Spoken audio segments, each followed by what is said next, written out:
Hello, my darling. I know you probably are confused right now because my backgrounds keep changing. You know, this is my house, and by now you probably know this.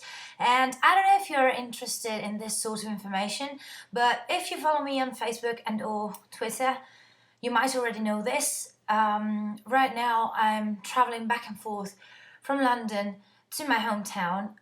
It's both for business and pleasure reasons alike.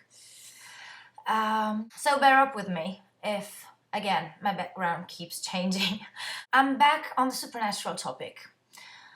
I realized when I posted the first supernatural rant that I was sort of hitting on a nerve because many of us supernatural fans out there were kind of disappointed.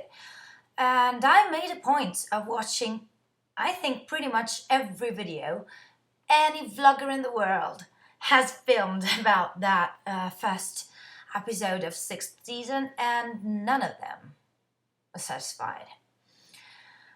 So I really couldn't wait to see episode 2, season 6, and I did tonight. I don't think we're back to the supernatural track, but I can now add yet. Let me elaborate this. I still don't like the whole grandfather cousins thing. I don't like Sam in this new season. I don't understand when the looks and the lingering shots are meaningful and when they're not. I am so scared they're getting into something too big for them, which might be scary because we've dealt with apocalypse and God, to say just the first two that pop into my head. So we do know they can handle difficult material.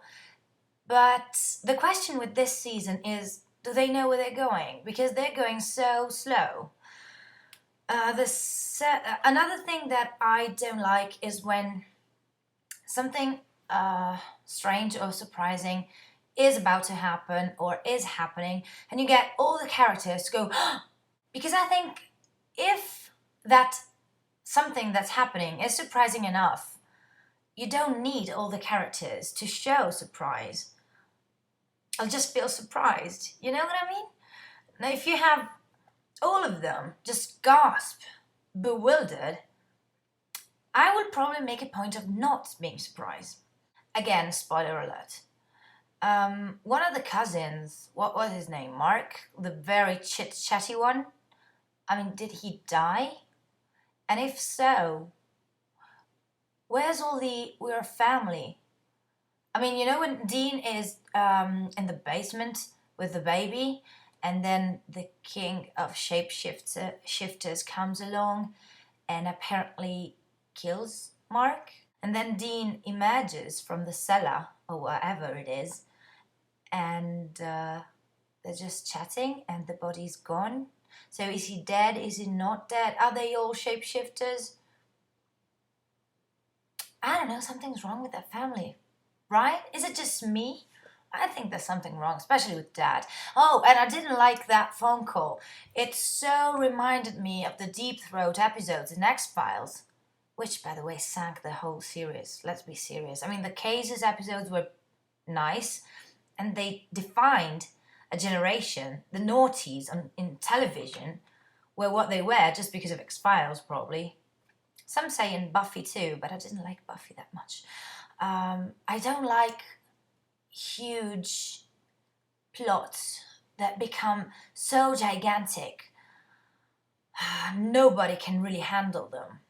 Right, Dean gets out of that silly family man fantasy he's been having in these last 2 episodes.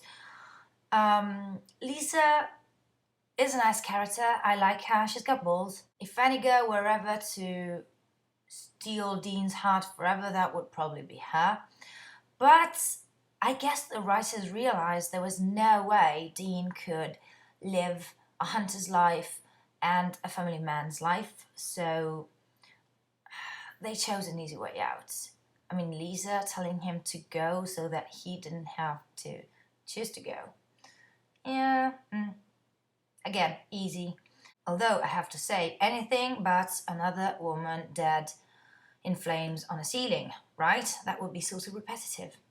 End of episode 2. Finally, the Impala sees the light of day again. Smoke on the water. Yeah, I would have preferred AC/DC. And probably Dean leaving in a sort of burnout, with smoke. Did you notice all the changes in the camera movements? I find it extremely different from all previous series. I still don't know if it's a good thing. Not sure. So, to sum it up, this rant. Second episode, better than the first. Didn't take that much to do anything better than that first episode. It's dreadful. I keep thinking about it and it's dreadful. But I still think we're not supernatural level. I mean, where's Cass? Where's Chuck, for God's sake? Well. And I also realized this. You know what really pisses me off? I mean, okay, let's say Dean settled. In a year's time, he gave up trying to save his brother. And he never even shouted at the sky for a Cass to explain him what happened. He didn't even go and look for Chuck. I mean, yes, we all think Chuck is God, right? If you were Dean, wouldn't you go to Chuck like first thing in the morning? I would. As far as you know, he is the prophet, right? So he knows what's about to happen. Just go to him. Where's the emotion, the connection? I really hope they can pull this through. I will never, ever forgive Kripke if he goes ahead and ruins one of my favorite shows ever. Let me in on your thoughts. Let me know if you're just as passionate as Supernatural as I clearly am. What do you think about these sort of videos? Like every week we talk about the new Supernatural episode. Is that of any interest to you? Just let me know in the comments and I'll talk to you soon. Bye.